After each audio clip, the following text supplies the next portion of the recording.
let's go through Splitt Knee. So this is the rough edit cut of Splitt Knee, the final project. It is 6 seconds off from being 30 minutes long, which I was surprised by because, you know, I cut a lot of stuff out to try and get it closer to 20 minutes.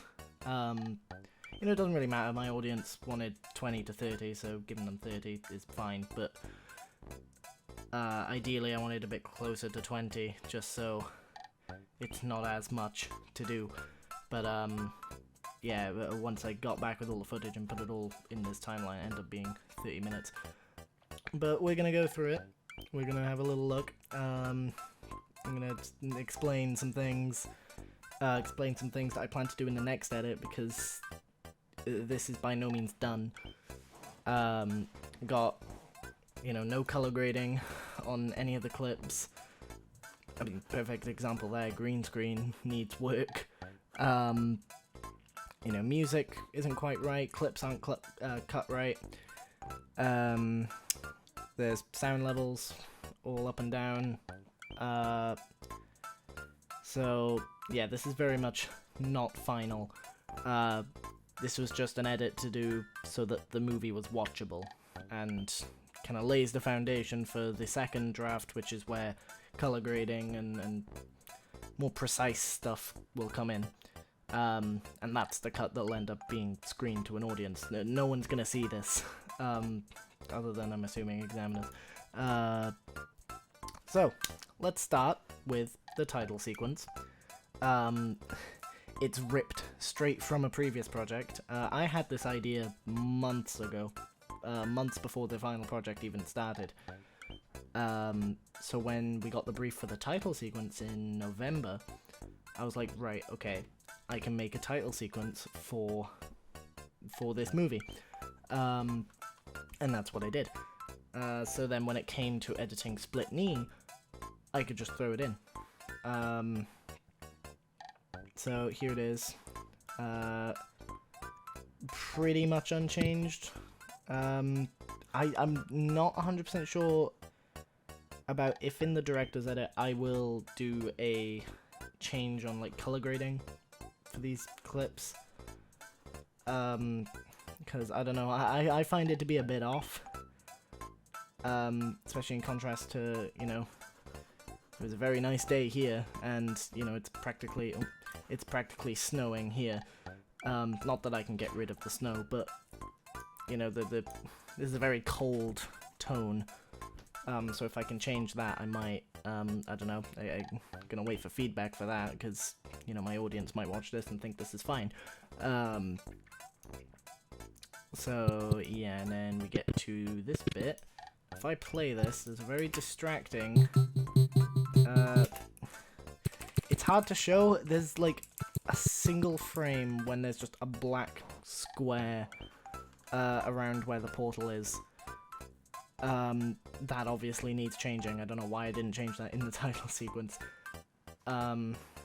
So yeah, the title sequence portion is gonna go through some changes. Right now it was literally just dragged in and just dumped in to get a title sequence in there, but it's going to go through some changes, and that's definitely going to be one of them.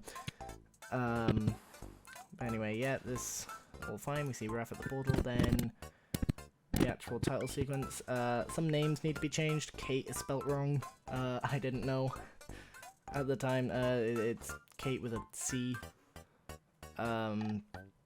So that would need to change. Stuff as well like this.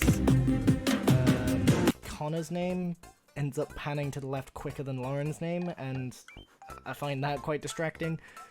Again, this might just be me being really nitpicky with it. My audience might not even notice, but there's something I want to at least try and change. Other than that, the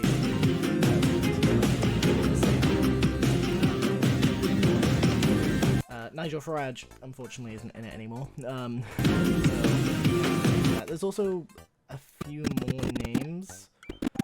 Instead of having so many credits of me in it, you know, I'd probably get rid of director of photography, and replace it with like an actor's name or the actual director of photography, because it wasn't me. You know, I was filming and someone was taking behind the scenes shots. I didn't do the behind the scenes shots, someone else did, so they probably go here. And then when it says, I'll probably keep the directed one in there, but there's a few more spots where I can put a few more actors, because at the time, Connor, Lauren, Kate, and where is he? Ethan were the only ones who were like confirmed on board with it. Now there's a few more, like Jack, Jago, and a few others that I can chuck in there. So a few things like that will change, and then lastly, the name. It's not called Lost Chronicle anymore. It made sense. That name made sense in the draft of the plot that I had at the time, or was this like December? But obviously the plot has since changed, and Lost Chronicle no longer makes sense. So I'd just get rid of Splitt Knee. Also, the return of Gluttony also doesn't make sense anymore. Because he's no longer... Well, he's in the movie, but he's like... You barely see the guy. Like, he's, you know, the main focus of the plot, but he's very much a princess character. You know, you see him at the start, you see him at the end. The rest of it is characters trying to find him. So it goes off from that. You see, like a alarm clock off his table. I mean, this is like actual real sound. That's the real sound that the alarm clock made. But I'm probably gonna put like a fake alarm clock sound effect in, just because you can hear someone start to laugh at the end. And if you cut out the bit of them laughing, you're just cutting out too much of this clip, and it'll look weird. So I'm gonna change that. See him get out of bed. He puts the VHS tape through the door. Maybe just put it in. Chris, my lecturer Chris. He said that this is like too much, and it takes too long for Gluttony to start watching the TV. And that I should like cut it down. I'm waiting for audience to speak about that, just so that I have both perspectives. I personally, I like how this is laid out. I like these shots, I like how they all came out. So I don't really want to get rid of them. But, again, we'll see what the audience says. Puts VHS tape in. You can see that it says "A View to a Kill" on it, because that's what the tape actually is, which is kind of annoying, but it's such a minor issue. It's fine. You see him sit down, and then it'll cut. There'll be like an effect here of like TV static, and then it'll go to Remy here at the news set thing. This is gonna have a lot of effects on it. This is one where color grading is gonna take a while, because I'm gonna color grade it to make it look like it's on an actual VHS tape. You know, that kind of like fuzzy, slightly off colors that a VHS, you know, quality video will show you. So I'm gonna I'm gonna do that. I'm also gonna like muffle the audio a lot, because that, you know. So We Don't Care Live, the news outlet where we just couldn't care. I'm gonna kind of stylistically make it worse, so that it fits in, so it actually sounds like it's from a VHS as well as looking like it's from a VHS. I'm gonna put like scanline template over here, and stuff like that, to just make it look more VHS-y. Anyway, so we interviewed Gluttony. There's going to be a news banner down here. That's another thing that's not here yet. Yeah, there's going to be a news banner similar to the 7 Deadly Sins one, because, you know, the entire point of this first scene is it's meant to throw you right back to 7 Deadly Sins when Remy was interviewing Gluttony. It's meant to be kind of a throwback for those who watched 7 Deadly Sins, and for those who didn't, it's an introduction of the character, so, you know, you don't have to have watched 7 Deadly Sins Project. but you know, it's you get some nice nods from the audience if they did. So he comes in, he's walking around. These people kind of appear, which is annoying, but there's nothing you can do about that. You know, there's people walking up and down here lots on the day. You know, it was a nice day, so of course people were gonna walk up and down. But they're far enough away that, like, it doesn't really matter, and also it cuts from, like, this clip, so it's just, it doesn't really, it doesn't, like, spike a huge continuity error. It's just a minor one that, again, the audience might not even notice.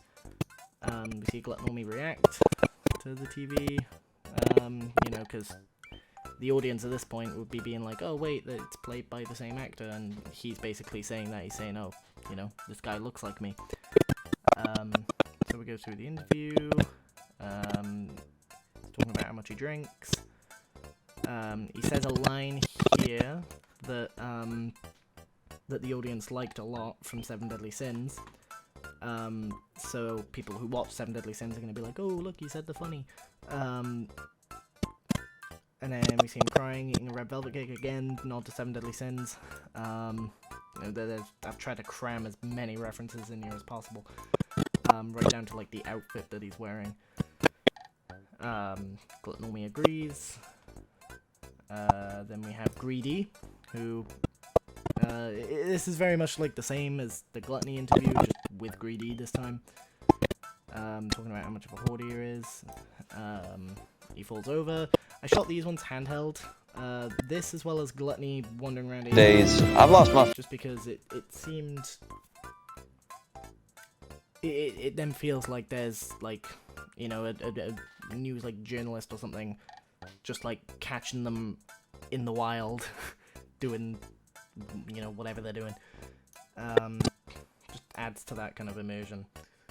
In fact, there's another shot where I do it. Where are you? There you are. Yeah, when... Their worldly possessions. If I've robbed at least 3 people in one day... Again, it's handheld, because then it looks like someone's actually just live recorded it. Then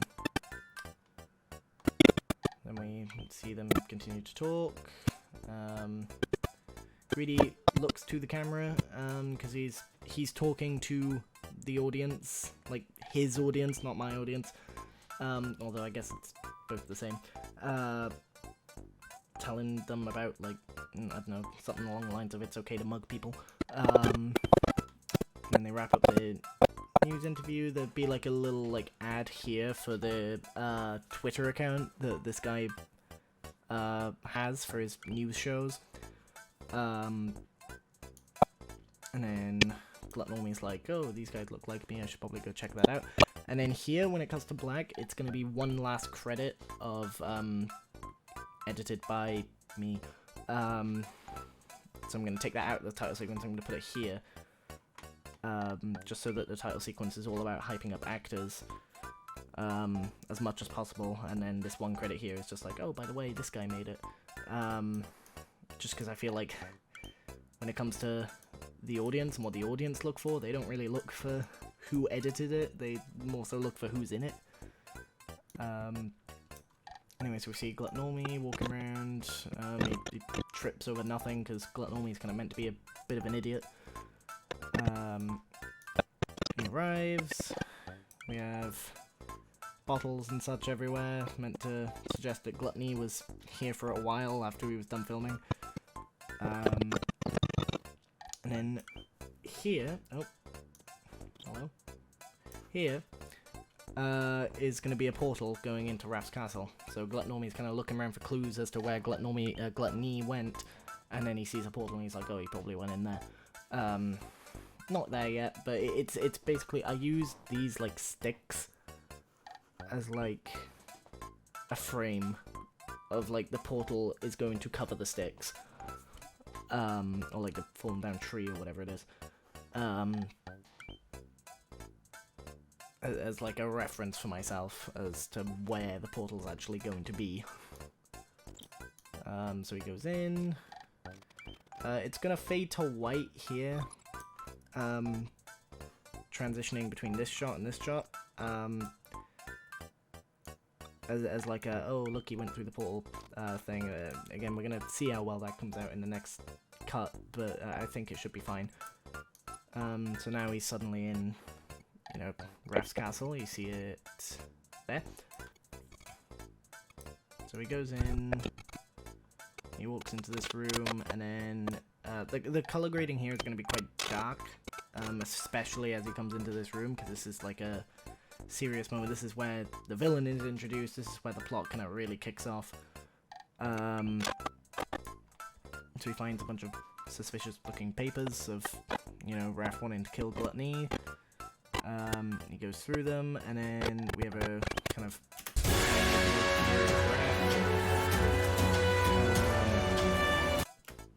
again, dark color grading. This is meant to be serious, like, whoa, it's that guy. And Gluttony is appropriately very scared. And then Raph will have some, like, magic in his hand there.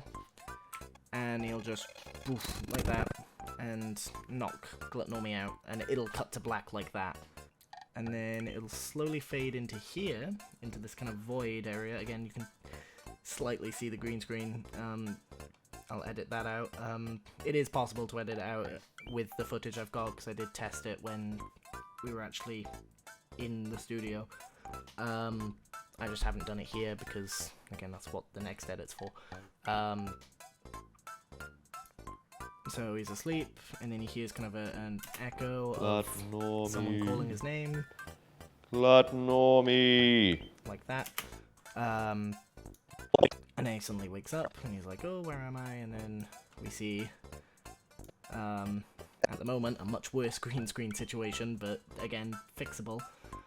And we see the new version of Grim Reaper. Again, audience research said that they like, you know, obviously they want a throwback to these characters, so they wear very similar costumes but with slight changes.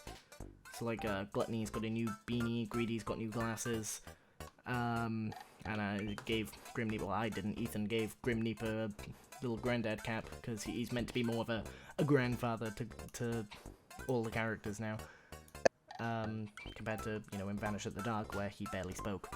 So they get up. This scene goes on, honestly, far longer than I thought it would. It's about 4 minutes, but it's a lot of just back and forth. It's Grim Reaper explaining Vanish at the Dark to Gluttony and how it ties in to Seven Deadly Sins and how it will tie into this movie. Again, this scene is entirely for the sake of context for all audiences, whether they've watched the previous ones or not. Because, you know, they'd be thinking, you know, if they follow the Instagram page, for example, they're going to be like, wait, why is Raph here? Raph was in Vanish at the Dark. Why, you know, why they come back? And this scene basically explains that, in the form of Gluttony getting explained it, because Gluttony is a brand new character. He's never, you know, he doesn't have a clue what's going on either. So it's not that comedy heavy compared to Scene 1. Scene 1 is entirely comedy. There's nothing fantasy related there. Scene 2 kind of leans into fantasy. This also leans into fantasy, you know, the setting, you know, they're literally in a purple void. You know, this guy's in a Grim Reaper outfit talking about Raph with all the magic stuff, darkness stuff. But incorporating a little bit of comedy in the fact that, you know, Gluttony just whoops out pen and paper and starts making notes, even though he's meant to be inside his own head. And the way that Grim Reaper explains it, because he explains it in such a granddad way, that's kind of where the humor comes from. It's quite subtle humor in this. Again, I'm gonna obviously fix this, color grade these guys accordingly. The music as well, you know, when it has to be increased in length, decreased in length. At the moment, it's just a jump cut, but I'll add audio effects to kind of fade it, nicely transition it through. And again, in this scene, there is. And it seems as though now he's tracking down every fantasy-ish last music, one of you. You know, it's not in order to silly hold you, little keep you upbeat for music himself, like it was in so that he can rule the scene world 1. with This darkness. is more like kind of mystery-ish music. Got it. He's sound meant about to not have a clue I mean, what he's doing. Anyway, so that's this scene.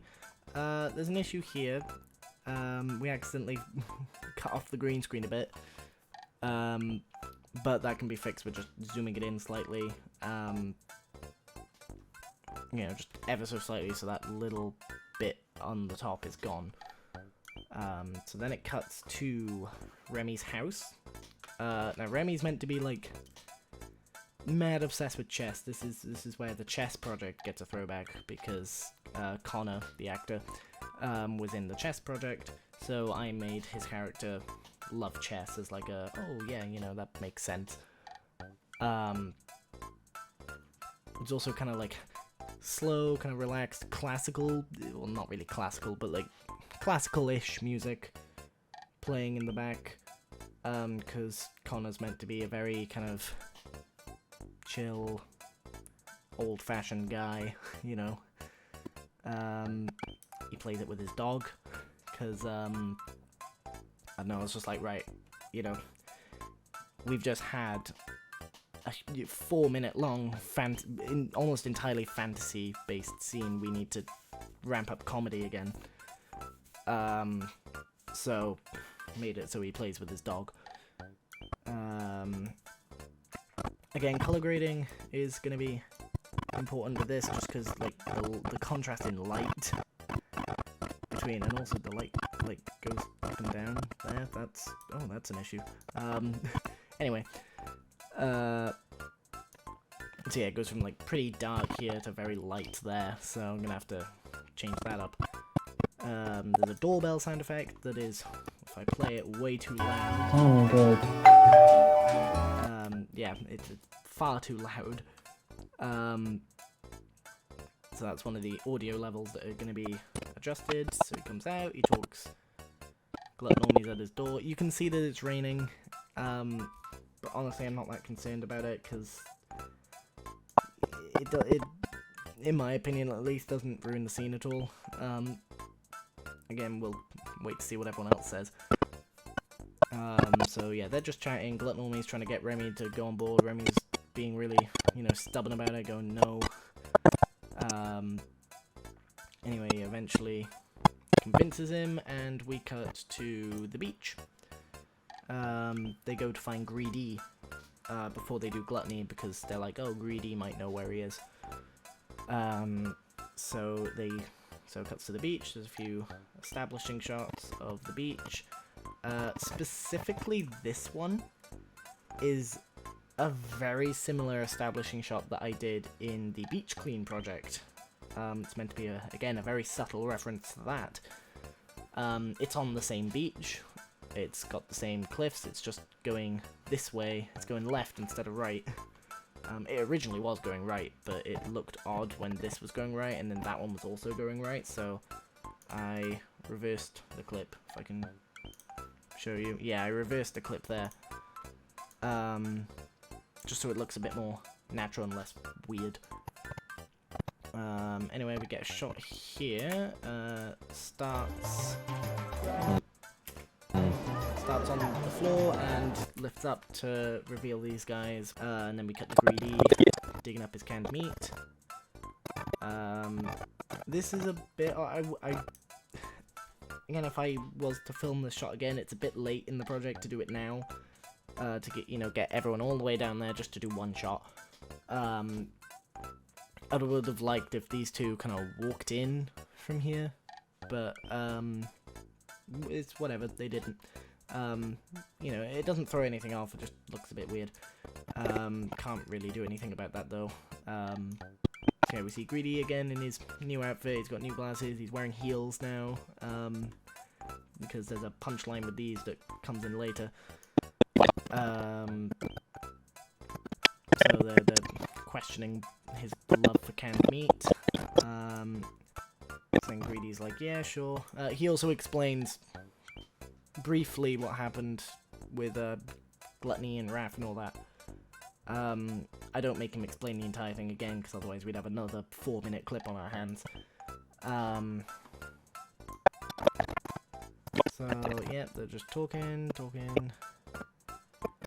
There we go. Greedy suggests that they go to, like, the town area, which is where the Seven Deadly Sins project was filmed. Kind of leading into the next scene. So he sees Greedy littering, and he's like, I can really hear the wind here. So I'm going to look up a tutorial at some point on how to get rid of as much wind as possible. If not, I'll have Jack re-record just the audio of this, see if that works. Oh, for Christ's sake, him again.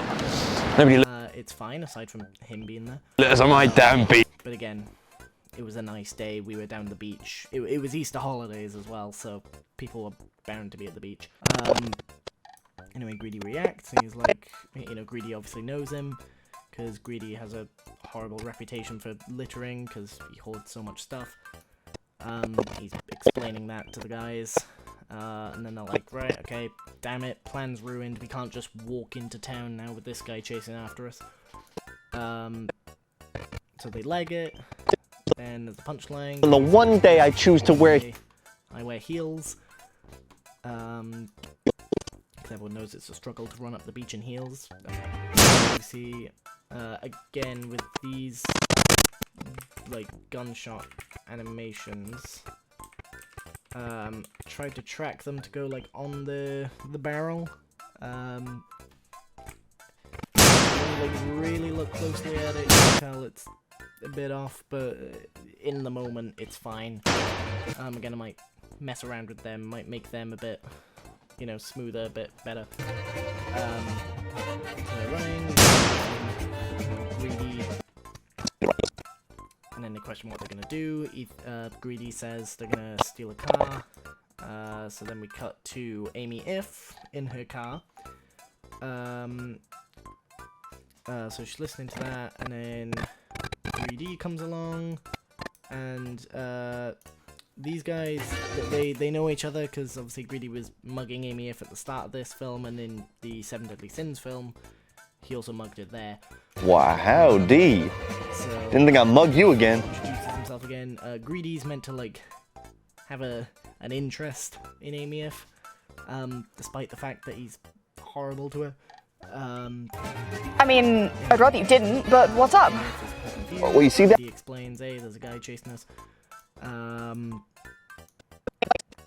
Amy If at this point, she's been mugged so many times, she's just like, sure, just take my car. Violations of my insurance, so, don't you worry. This shot was a nightmare to do, because I basically had to push the camera all the way up against the dashboard of the car. So I couldn't see how the shot turned out until after we filmed it. I had to basically guess what focus it had to be in, and, you know, thank God I guessed right. The only potential issue I can see here is with color grading. Obviously Connor's kind of in the dark back there. This hand is obscenely bright, and like the rest of everyone else is kind of, you know, average exposure, I guess. Just because of where the sun was, and we were parked directly in front of the sun. Glutnormy, you know, context, Glutnormy is also in the car. He's meant to be behind Greedy, because I basically, hypothetically said that Glutnormy was sitting here just so that you don't see him on camera, so there's an excuse. Obviously we can't have Glutnormy and Greedy in the same shot because they're played by the same person. But you see how Glutnormy's sitting there later on. You see here it start, that's not an actual effect. Same. Again, I know it's not like brilliant to have number plates, car number plates, especially if it's someone else's on video. I mean, this doesn't really matter much because it's mine, but trying to blur that out. especially since, like, you know, in this shot I'd have to cover up that one, and I'd have to cover up that one, and then that one. Can't really see that one. Anyway, this shot. Right, let's get back here. If you kind of look closely, you can see that's not Ethan playing greedy. That's me. Did that to, you know, make it look like from a distance that Greedy was driving the car, even though, but generally the shot came out well. You know, I like how it slides past the car.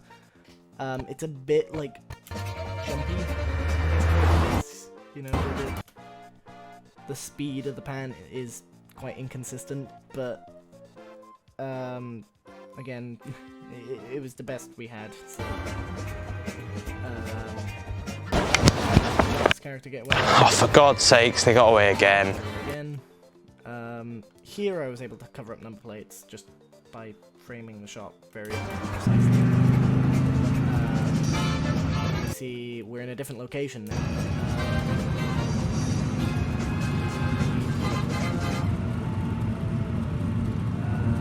Stop, you know, the wheel. This shot was zoomed in a bit because if I go back out, you can see I'm there being like, am I in frame?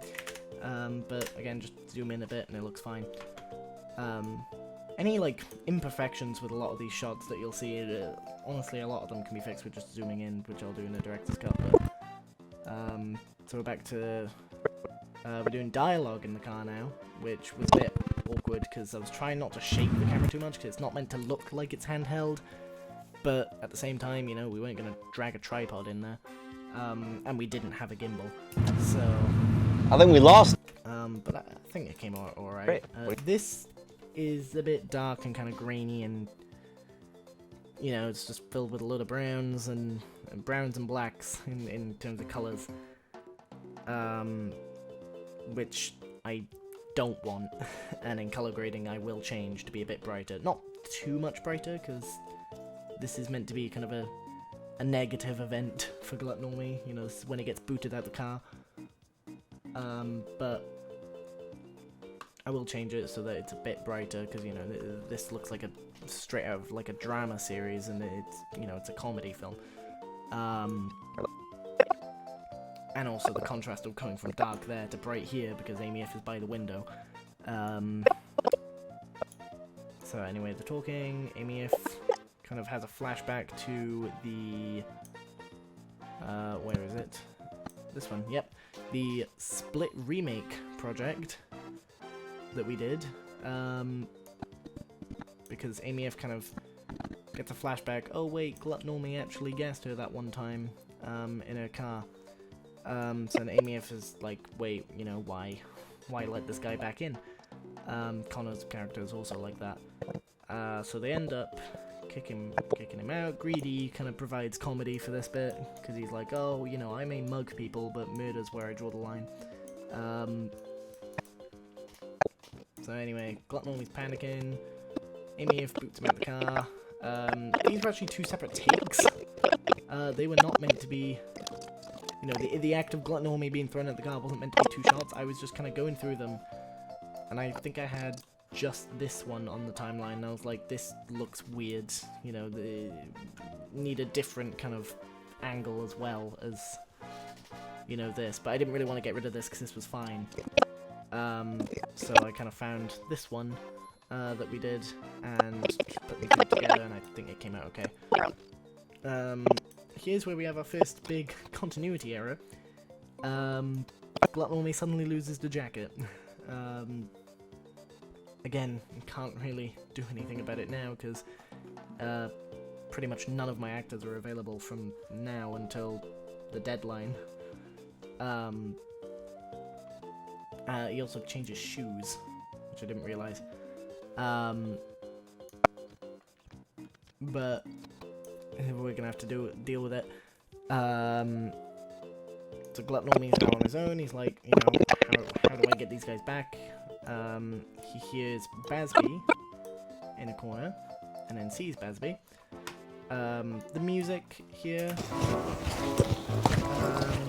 There we go. That hedge is a migraine. voice again, in that kind of bright, bubbly kind of comedy music. Because this is meant to be a more comedy-centric scene. It's literally Glut Normie talking to a horse. Anyway, so Bazby kind of introduces himself. The guys have all gone back to Remy's house. Again, Greedy and Remy are kind of showing off through props, showing off their kind of personality, just to make it more real to the audience, make the characters less wooden. But Connor's playing chess with himself, Greedy's looking at his copy of Sims, and then Greedy asks the question to Amy if. So he gets her name, and then he's like, Amy if, more like Amy when. That line was popular with my audience before it even made it in here. And we see the game show. Again, green screen needs to be fixed.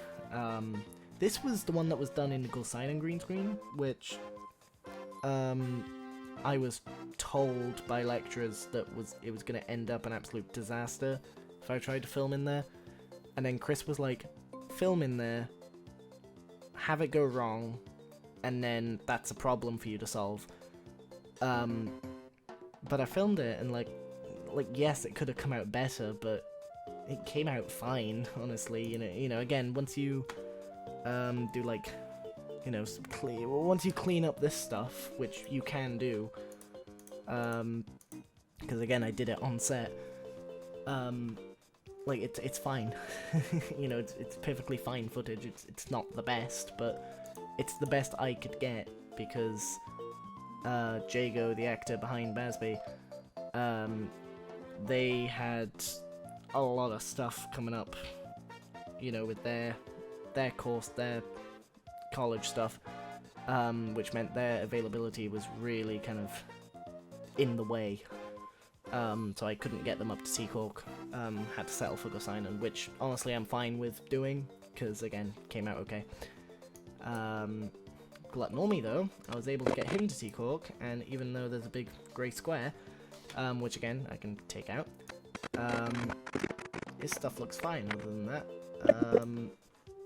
Obviously there's like game show. And today music. I will be introducing Glut Normie! Fake. Hey everyone. To make it more realistic. And then here we're gonna have like a big square here of like, it's gonna be like a PowerPoint slideshow where Bazby's basically talking through slides, being like, okay, this is what he did, this is why he did it, you know, therefore he's not evil. Again, haven't put that in yet, that's going to go in the director's edit, but it's kind of set up for it to go on the right side. And then we got Glut Normie reacting to it all. The only issue we have here is you can kind of see that there's a person under that mask. Which was kind of a given, you know, it was going to happen. Oh, there especially, yeah. Again, there's not really much you can do about that, because that actor isn't available anymore either. But I mean, you know, everyone in the audience is gonna know that it's not a real horse. Anyway, we see Glut Normie, and then it ends with, you know, more pumped up music. Shake hands. Congrats! The minor nitpick Congrats! is that the handshake becomes a much more aggressive when it comes to this angle. Champ. But fine. The music and the applause are gonna be a lot quieter when it goes to this shot, because obviously it's meant to be coming from the TV in this shot. Maybe we shouldn't have booted him out of my car. Fine. The obscenely loud doorbell comes back, which I'll change. I'll change the color grading slightly with this compared to whatever I do with Scene 4, just to make it look different. Make it look like it wasn't shot on the same day. So, you know, they forgive each other, you know, they make up, then they're like, right, okay, let's go find Gluttony then. And then you hear a scream. Gather the guys and head down there. Yep. Great screaming by Lauren. Then they come running in, they're like, what happened? This shot came out really, really dark. Again, like the first shot of Connor, I'm gonna have to lift that up with color grading. Then we go to the Mumble scene where they find a portal that goes to Raph's castle again. Again, like last time where I used the sticks to kind of make a frame for where the portal will be, this time I'm using the bin. These kind of railings are a bit of an issue, but we obviously couldn't really just move them. And the location kind of had to be here because this is the exact spot where Gluttony was first interviewed. That's the whole point of it being shot in Mumbles. So, yeah, they react to it. We get a close-up shot of Amir and Gluttony as they say their lines, just to kind of take the attention away from the other characters and make it so the audience is listening to just these guys. And we have a comedy line of, you know, Amir being like, oh, you know, eat a breakfast bar before you go.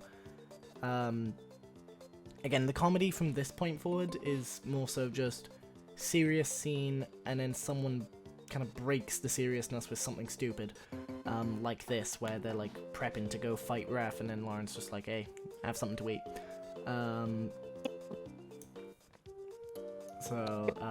This actually came out surprisingly well. They actually threw it and like caught it, and it looks realistic, which honestly I wasn't expecting to happen, and it took a lot of takes to get that, but we got it in the end. Then because Remy couldn't, or Connor couldn't make it to Pennard, I did have to rewrite. He told me a couple days before that he couldn't make it, so we had to rewrite the script so that his character Remy actually stays here to, you know, keep guard of them. It was an easy problem to fix. You know, Connor's character didn't need to be there in the Pennard, you know, at Raph's castle. So it was easy just to say, we're gonna keep him here. Give a bit of backstory on Connor's character. He was a club bouncer at one point. But anyway, they turn to face the portal, and they start, Connor salutes. They start walking up to the portal, same thing, it's gonna fade to white, and then we actually see Gluttony this time in the portal, screaming. Again, green screen's gonna be fixed. I'm not sure what to do with this, with these shots. It goes close up as you actually hear him scream. I'm not sure what to do with this. I'm gonna get some feedback from Chris. Just because, you know, I've got everything there. Everything's here. I just don't know what to do with it.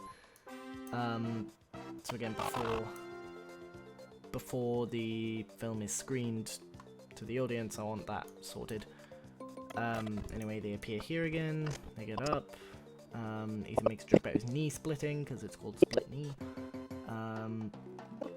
If I'm Raph, I love this shot. Like, just, you know, because like the colors here are kind of dark. You know, a dark kind of distant reveal of Raph, and you know the way they're standing, like it's brilliant.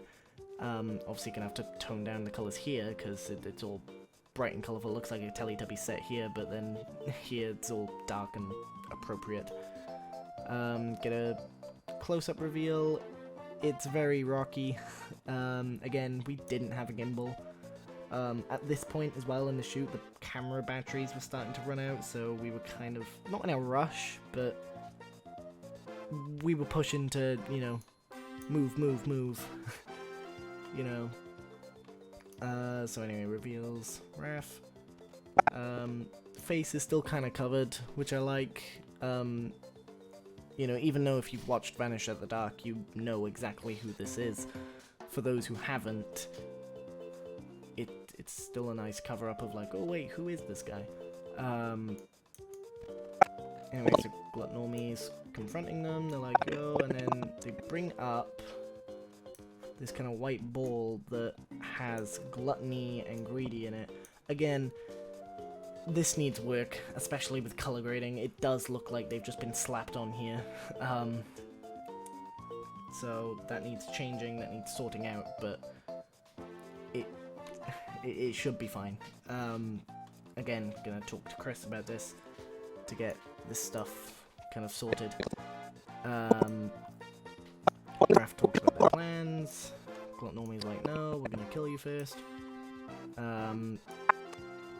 Then we get a bit of comedy because we've had about a minute of straight up just fantasy stuff.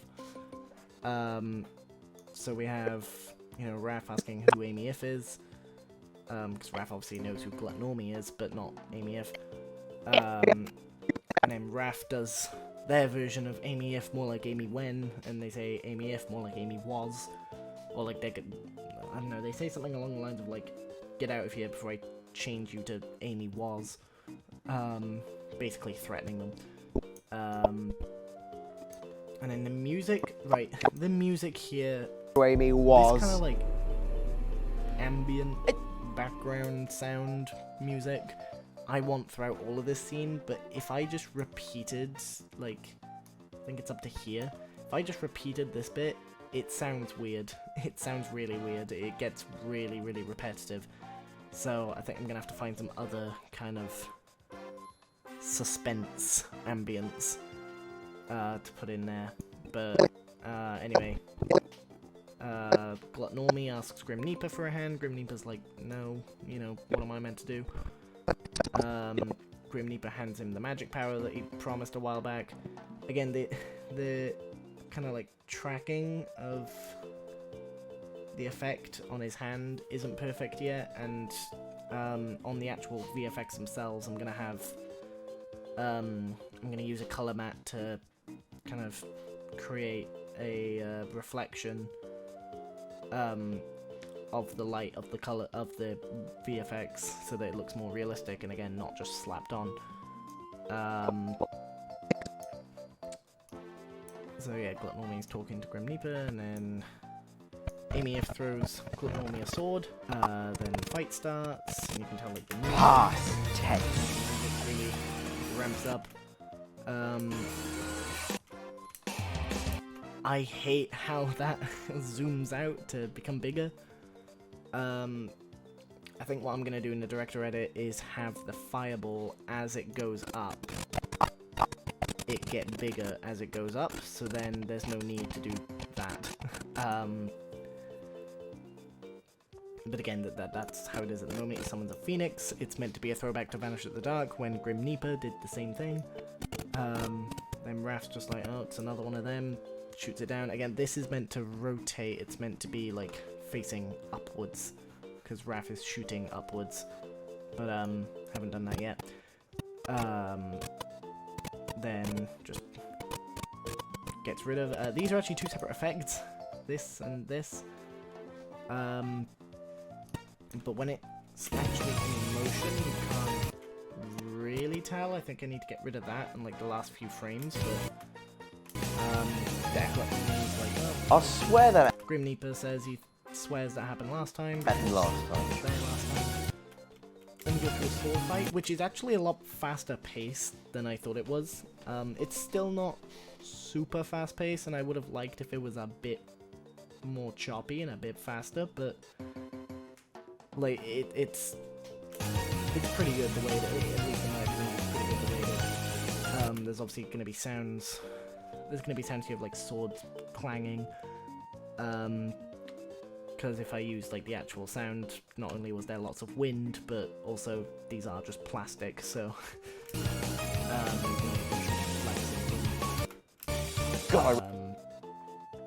this didn't transition as well as I thought it would, but it also wasn't terrible. God, I really shouldn't have cancelled my gym membership. Oh. Probably a good time to mention the color grading. It is going to be way darker than this. It's going to be very moody, dramatic, you know, the entire, not only everything that's happened in the last 25 minutes has led up to this, everything that's happened in Seven Deadly Sins, in Vanish at the Dark, in the Splitt remake, everything has led up to this, so it's going to be a very dramatic kind of scene, because this is, you know, Gluttnormy's fighting for everything that's happened so far, in the, what, like, 7 projects, including this one. Anyway, so here, we see, we're gonna have a shot in the sky of Gluttnormy's dad, kind of encouraging him to carry on fighting. I actually forgot to film a shot of the sky, so I took when Gluttnormy summons a phoenix, and just placed it over and over again. Which you can, obviously you can tell his head's moving there. And if you zoom in, it should be fine from like there, like that. The only thing you may potentially notice then is like the light changing and the monotony of the lights of the daylight changing. Again, that's something I'll hopefully fix in color grading. I haven't actually got the clip of Gluttnormy's dad yet. But yeah, that'll be in the sky, and then he's like talking up to the sky, and he gets up, talks to Grim Reaper, and then he starts throwing magic. And then I made one effect hit the sword. Again, you can see there that this effect actually comes in a bit early, but when you're watching, because it goes by so quick, you can't really notice. Again,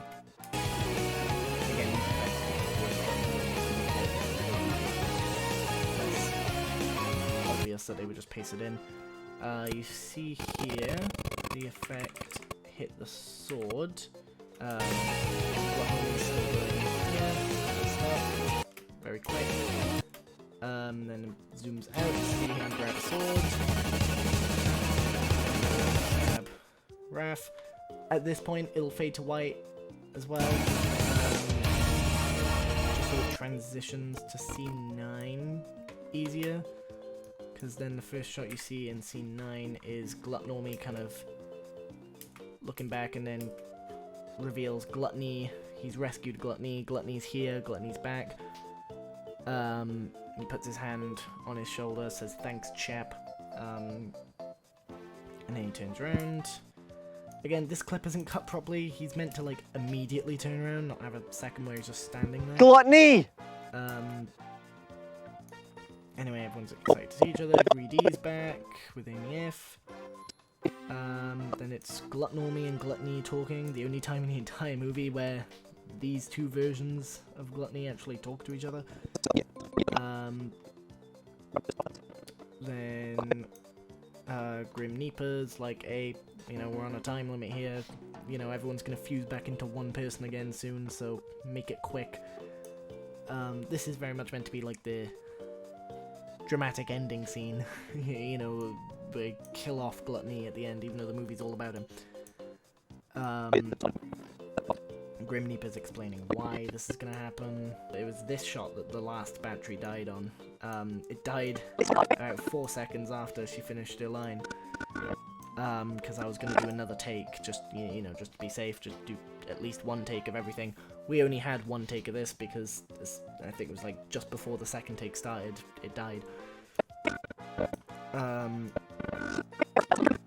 Because, yeah, no, there was a shot that we missed where Greedy actually hands Sims 2 Pets to Amy F. She just kind of has it here, which is another continuity error. But it's also one that we can't fix because, again, actors aren't free. And then we're gonna have a shot here of Gluttony and Greedy. Obviously not, you know, Ethan's playing Greedy, someone else is playing Gluttony. I think Kate actually is. And they're gonna basically fade out. They're gonna fade away.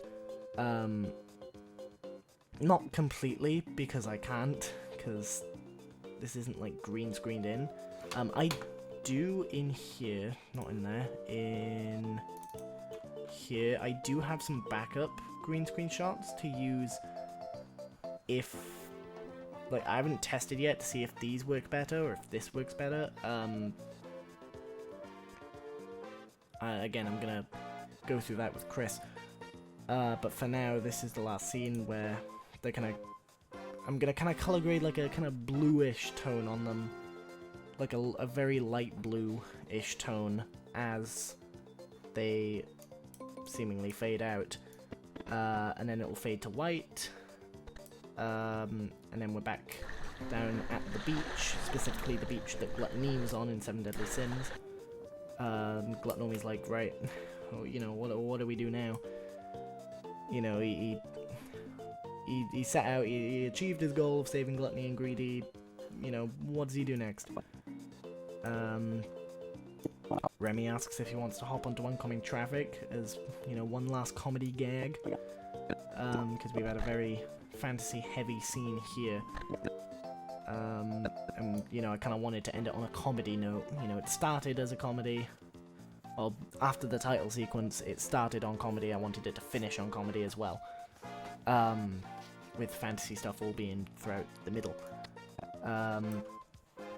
Anyway, Amy F comes in with the velvet cake, the game, the wine bottle, basically everything that was given to them in Scene 9, and basically offers to, you know, hang out and play games. They get excited, and then the credits roll. There are no credits yet,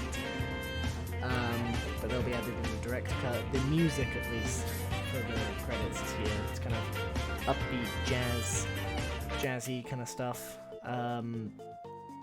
Because again, it's meant to end on a high note, or a relatively high note, and then that's it. The credits aren't going to be anything special. It's just, what I will do is for the credits for the kind of lead actors, they're going to have a clip from the movie playing alongside their title in the credits, just to kind of emphasize, you know, or to clear up, you know, if someone for example who hasn't watched any of these watches this and doesn't know who's playing Gluttony, then they say, "Ooh, Ethan Davis is playing Gluttony," for that, and then obviously I'll have other credits for, you know, filming, editing, music, various music credits, so I don't get copyright struck, VFX, whatever, and then it'll end on the film title, and then yeah, it'll end at that at 29 minutes 54. Or I might just add like a 6-second fade just for the sake of satisfaction that it ends on exactly 30 minutes. So yeah, that's the rough cut of Splitt Knee. There is still a lot of work that needs to be done with it, but the foundation of it's here. And I know that all of the shots, minus some little errors, you know, continuity errors and just a few little things, they all work, and I'm happy with them all. So now, the goal is to go in and, you know, take them from being usable to being good. So yeah, I'm gonna do that through fixing green screen stuff, fixing clip length, sorting out audio levels, sorting out music, like what music is where, color grading all the clips, you know, especially the ones where there's like a big contrast from clip to clip in color, make it kind of more streamlined. What else am I going to do? Adjust VFX, make them more realistic, change up the title sequence, you know, adjust the title sequence, and yeah, that'll pretty much be it. It'll be ready to screen then to the audience, and then I'll have all the feedback I need to do a final edit, and then it'll be done then. So yeah, that's where it's at now.